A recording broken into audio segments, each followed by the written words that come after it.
portrait de ce mois-ci est celui d'un homme dont vous avez sûrement déjà entendu parler. Il se pourrait même, fidèle lecteur, que vous le suiviez déjà sur les réseaux sociaux. Connu dans le milieu de la mode sous le nom de Mr Class ou encore Mr Gentleman, Matt Leblanc, ambassadeur de la mode africaine et influenceur d'élégance masculine, a accepté de nous rencontrer.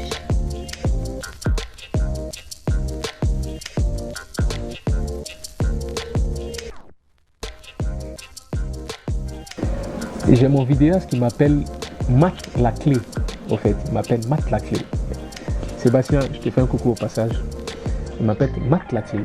Je vous jure, de tous les endroits où je suis passé, où j'ai été invité ou pas invité, on m'a ouvert toutes les portes. L'élégance ouvre les portes. Et ça, c'est mon père qui me l'a dit depuis que je suis petit. Il m'a dit, mon fils, retiens bien cela, l'élégance ouvre les portes.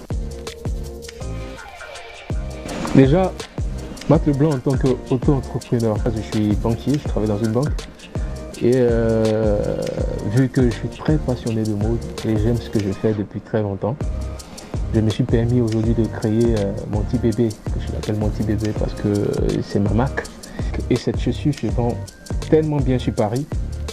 Cela me donne encore d'autres idées, d'autres inspirations. Le moment où je suis focus sur ce produit-là, et je l'ai créé parce que je voulais répondre aussi aux attentes de beaucoup de personnes qui me suivent. Pour la petite anecdote, je vais vous expliquer un peu comment tout était établi jusqu'à ce que je signe avec la marque.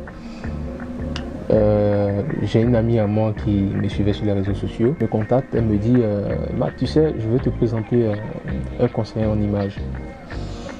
Et je souhaiterais que vous rencontrez, vu qu'il est dans le monde de la mode, tout ça. Donc on prend rendez-vous dans un hôtel de la place. Et j'arrive à l'heure. C'est normal parce qu'on veut me présenter quelqu'un qui est important, donc j'arrive à l'heure. Et le monsieur il vient un peu en retard et il demande, on est tous assis là dans le salon, il demande, excuse-moi, mais où est celui qui nous a conseillé dans cette tenue vestimentaire, tout ça? On lui dit, mais voici, c'est le monsieur qui est là. Il dit, ah bon, c'est lui qui est là? On lui dit, oui, c'est lui qui est là. Et mais ce monsieur n'a pas besoin qu'on donne des conseils. Vu que le directeur de Colincourt est son ami à lui, il part le voir un jour et lui dit, je connais quelqu'un qui s'habille tellement bien, il faut que je te le présente. Le monsieur dit, ah bon, c'est qui?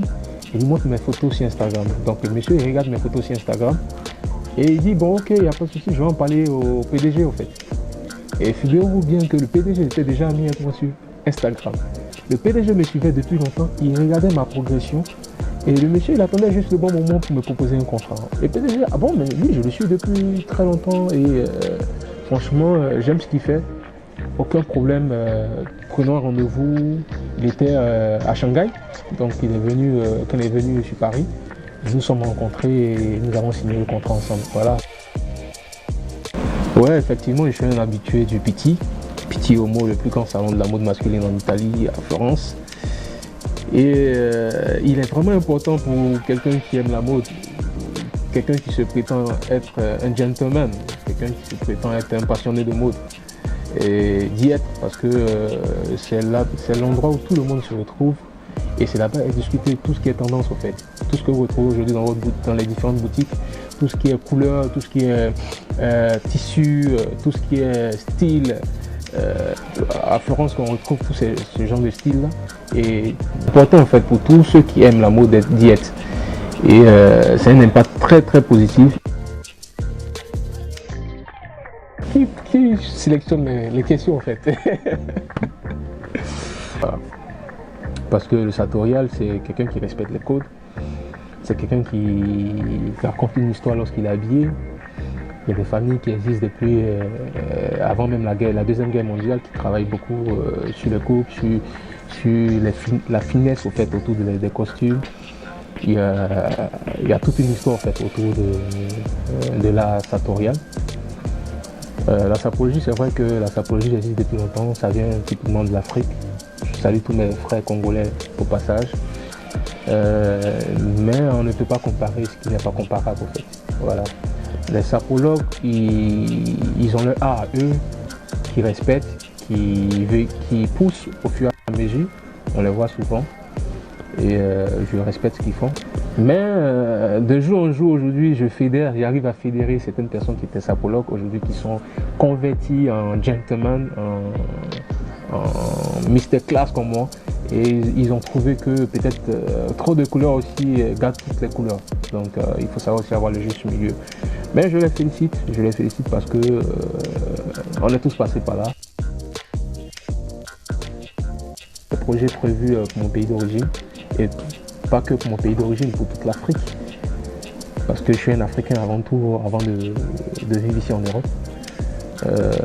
Je parlais il n'y a pas longtemps avec mon manager où on parlait d'essayer de trouver des voies et moyens pour créer une école de couture. Déjà. Une école de couture pour les plus démunis, en fait, aller vers eux, les quartiers difficiles. Créer une école pour permettre aussi aux jeunes de connaître aussi ce qu'on appelle la mode déjà. Inciter aussi beaucoup de gens aussi, par le pouvoir public aussi, à s'investir aussi dans cet art-là, parce que il y a des gens qui sont devenus multimillionnaires grâce à la mode. Pourquoi pas en Afrique?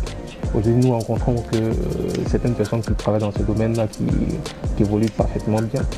Et quand une porte s'ouvre pour moi, il faudrait aussi que j'ouvre aussi la porte aussi pour ceux qui sont derrière. On a des petits frères, des petites sœurs, souvent qui se perdent un peu dans les jeune âge, ils ne savent pas ce qu'ils vont faire de leur vie.